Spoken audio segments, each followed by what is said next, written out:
Howdy everyone, welcome to our channel. Today we are going to look at a band that is very important to me personally, and a band that I have admired for decades, and that is Alice in Chains.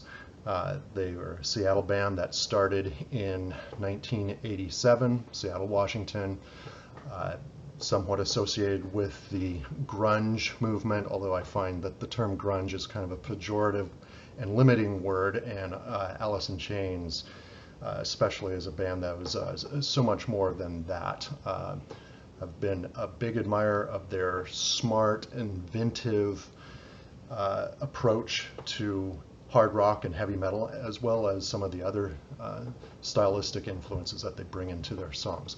I am not going to spend really any time talking about the history of the band, but I can recommend this book for anyone who is interested in learning more about the history. Alice in Chains, The Untold Story by journalist David De Sola. They have 6 studio albums and 2 shorter length EP albums.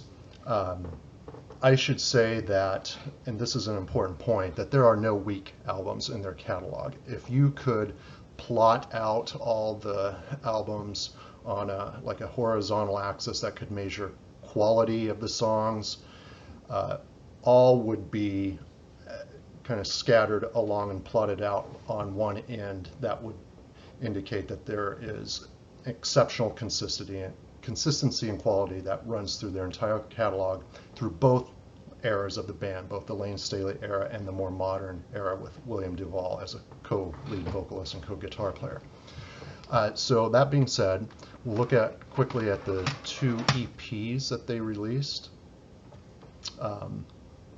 Here is Jar of Flies from 1994. This was an extraordinary EP that was recorded over only about 7 days in fall of 1993, I believe. It contains 7 songs on it. It was the first studio recording featuring Mike Inez, who replaced Mike Starr on bass player, and it begins with the great song Rotten Apple, which Mike Inez's bass playing on that song really sets the stage. I think there's all kinds of great things going on in the few songs that are on this album. Big fan of Nutshell as well. Whale and Wasp features excellent Jerry Cantrell guitar playing. Swing on This has a jazzy feel, very enjoyable. And the second EP to share is Sap. Alice in Chains Sap came out in 1992, early 1992. It is a very organic creation of only 4 songs, and then there is a 5th song that's a hidden track on it.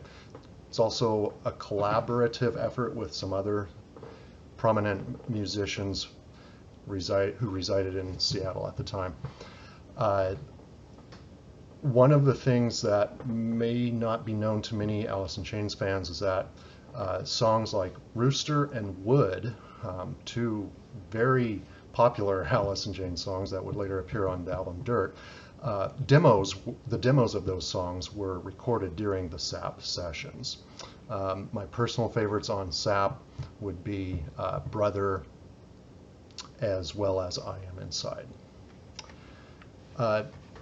We'll look at the other albums that they have released, which are their full-length studio releases, beginning with number 6, 2018's Rainier Fog. This is a very strong album. It is not a weak album at all, even though I rank it as my number 6. I will say that there are a couple of places where I think that the vocal effects and some of the guitar effects could have been better from a production standpoint, but that's me nitpicking it a little bit, and that is very minimal and just in a couple of places. I do think that William Duvall is, by this point, he is a very highly integrated part of the Alice in Chains DNA. He is making important contributions, and some of his vocal performances that I think are really strong on this album.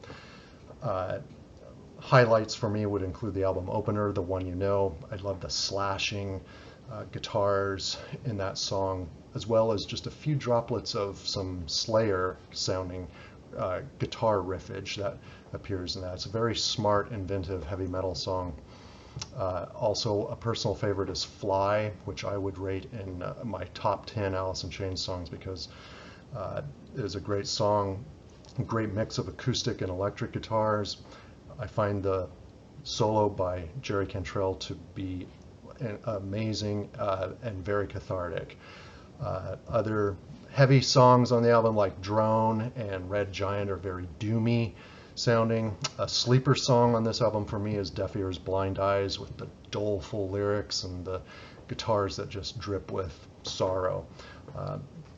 Very good album. Both my daughters are fans of the song Never Fade, which I've come to like a lot as well now on the album. So the next one, which is my number 5, is 2013's The Devil Put Dinosaurs Here. And this is a big album. It's got 12 songs. It is a very sonically crisp and pristine album, so I really like the production a lot. The highlights for me, well, I could say that the heavy songs are very heavy. Songs like Hollow, Stone, Phantom Limb, one of their heaviest songs ever, probably. Other highlights would include Scalpel,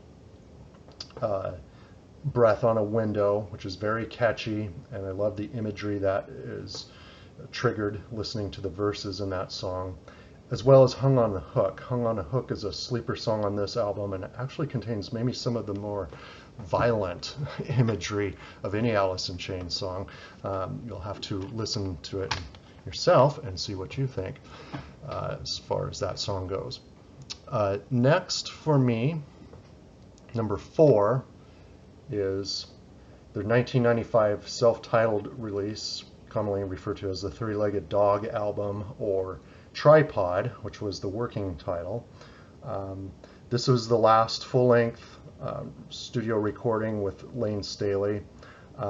You can hear some of the struggles from Lane on this album. Clearly at the time he was in the throes of his addiction. However, there is a fascinating eeriness that can be heard throughout this song consistently. You can almost hear Lane Staley vanishing from the soul of Alice in Chains. It's very evocative that way.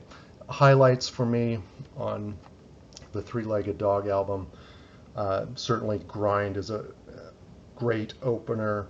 I find Brush Away to be a bit of a sleeper song on this album, with the ghostly solo and compelling lyrics.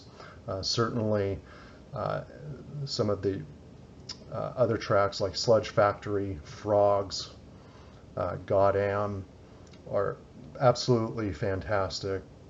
And there is some nice experimentalism that you start to hear throughout some of the songs on this album. I think Jerry Cantrell was experimenting with some different tunings on his guitars. It's psychedelic, it's heavy, it's disturbing, a fascinating listening experience. So my next album that I would rank which would be my number 3 at this point, would be Facelift, their dramatic breakthrough album, breakthrough debut album from 1990 that really helped change the hard rock heavy metal landscape for the better at that point. I do find that the second half of the album is a little bit weaker for me than the first half. The songs here the album tends to be front loaded with the best songs on the first half of the album. But that being said, these songs are so compelling and very hard-hitting. Tracks like We Die Young, of course, Man in the Box, I Can't Remember, Bleed the Freak, It Ain't Like That are stellar. I also appreciate kind of the funkiness of the track, I Know Something About You. I wish that it was maybe a little more cohesive, and I would actually probably rank it a little lower if it wasn't such a dramatically impactful album that had such an impact on popular music, popular hard rock, heavy metal music at the time. Next for me would be 2009's Black Gives Way to Blue. This is one of the greatest comeback albums in rock, in my opinion. And this is the first album with William Duvall as part of the band now. However, in my listening experience of this album, I find that Lane Staley's Ghosts inhabits a lot of the musical landscape here in such an eerie and evocative way. This very much sounds like an Alice in Chains album, and Duvall is a perfect fit for the band. He can sound like Lane Staley at times, and other times he sounds like his own self. You know, he has his own unique voice. What we also learn, at least in the words of the music journalist Martin Popoff, is that Jerry Cantrell sounds a lot like Lane Staley, and that is certainly known on this album as well. Standout tracks for me would be the excellent opener, All Secrets Known. I love the line in that song, Time to Start Living Like Just Before We Died. There's a lot of mystical spiritualism, I think, in those words that you can reflect on. I love the guitar riff, To Check My Brain, which is kind of so vicious, kind of like a chainsaw going down your butt crack. Very mean sounding. Other tracks like Last of My Kind, A Looking in View, Private Hell, Your Decision, Lesson Learned, exceptional. Truly one of the greatest comeback albums, I think, that there is. But I have to go, of course, with 1992's Dirt as my top Alice in Chains album. One of the masterpieces in heavy rock. I really think that is a flawless and timeless classic that spans generations. It is a visceral, hellish, at times frightening listening experience, very raw. The album opener, Them Bones, one of the best album openers on any piece of hard rock, heavy metal recorded music. Kind of like being woken up to having a meat cleaver bashing your skull in. Such a brutal sounding immediate pummeling of riffage and harrowing vocals. Interestingly about this album, it has a bit of a quasi concept album feel to it. And in an alternative pressing of the album, it may have been the Japanese pressing, the song Down in the Hole was placed farther in the track listing to kind of reflect this. But I think on most North American releases, you get Down in the Hole as track number 4. Truly a masterpiece. Those are my rankings and analysis, I guess, of Alice in Chains albums. I will say that going way back in their history, another thing that I have in my collection is this a rare bootleg that I found in a local music store about 10 years ago, and I had to get, and it contains a collection of real early releases prior to 1990's Facelift, and the recordings are raw and not that great, but these songs are fun to listen to. Some are almost comical. They have a different sound, very much different than what they became known for, but it is fun to listen to. You can probably find most of these songs on YouTube now. So I hope you enjoyed this. And yeah, I look forward to hearing about your comments and rankings of Alice in Chains songs and albums. Thank you.